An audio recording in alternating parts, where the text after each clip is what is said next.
నిర్మాణం కోసం సహాయం చేయమని ప్రెస్ క్లబ్ నిర్వాహకులు తెలియజేయడం చాలా సంతోషకరమైన విషయం. ఎందుకంటే ఒక యాక్టివ్ ప్రెస్ క్లబ్ కాగజ్నగర్ లో కూడా లేని ప్రెస్ క్లబ్ మనకు దహగాంలో ఏర్పాటైంది.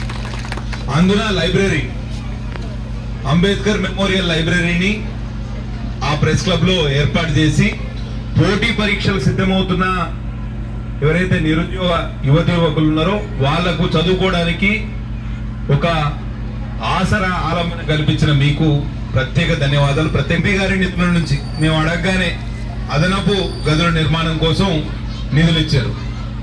ఎంపీ ల్యాడ్ కింద వారు కొంత మొత్తం నిధులు మంజూరు చేశారు. ఇంకా కొన్ని నిధులు కావాలని వాళ్ళు అడగడం జరిగింది. ఎంపీ గారికి కేంద్ర ప్రభుత్వం నిధులు కేటాయిస్తే వారు మీకు ఇచ్చారు. రాష్ట్ర ప్రభుత్వం మాకు నిధులు కేటాయించినప్పుడు తప్పకుండా మీకు ఇస్తాం. ఆ పరిస్థితి వచ్చింది. కాబట్టి ఇది రాజకీయ వేదిక కాదు కాబట్టి రాజకీయాల జోలికి కూడా పోవాల్సిన అవసరం లేదు. మంచి స్వరూప వాతావరణంలో ఈ పండుగ జరుగుతుంది. ఎట్లయినా మీరు మంచి ఆలోచనతోటి సామాజిక స్పృహతోటి ఇది ఏర్పాటు చేశారు కాబట్టి మీకు తప్పకుండా ఇతోధికంగా సహాయం చేయాల్సిన బాధ్యత మా మీద ఉన్నది. తప్పకుండా ప్రెస్ క్లబ్ నిర్మాణం 2వ అంతస్తు నిర్మాణం కోసం శక్తివంచన లేకుండా మేము కూడా కృషి చేస్తాం.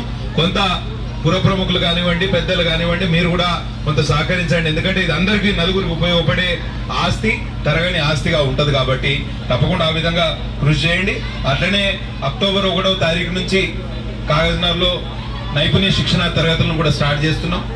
దీన్ దయాళ్ ఉపాధ్యాయ గ్రామీణ కౌశల్ యోజన అనే కేంద్ర ప్రభుత్వ పథకం ద్వారా సుప్రభాత్ హై స్కూల్ ని పూర్తిగా టేక్ ఓవర్ చేసి 1వ తారీఖు నుంచి నిరుద్యోగ యువతి ఒక 10, 12 లేకపోతే డిగ్రీ తర్వాత పీజీ చేసిన వాళ్ళందరికీ కూడా నైపుణ్య శిక్షణ ఇచ్చే కార్యక్రమం, తర్వాత వాళ్ళకు ఉద్యోగ కల్పన చేసే బాధ్యత కూడా తీసుకుంటున్నాం. మరి మహిళా మనులకు అందరికీ బతుకమ్మ రేపు సద్దుల బతుకమ్మ రేపే చేస్తున్నారు. కాగజ్నగర్లో ఇక్కడ ఏ రోజు చేస్తున్నారో తెలియ మంచి వాతావరణంలో జరగాల్సిన టైంలో వర్షం మన ఎంబడి పడి కొంత ఇబ్బంది పెట్టిన పరిస్థితి కూడా ఉన్నది.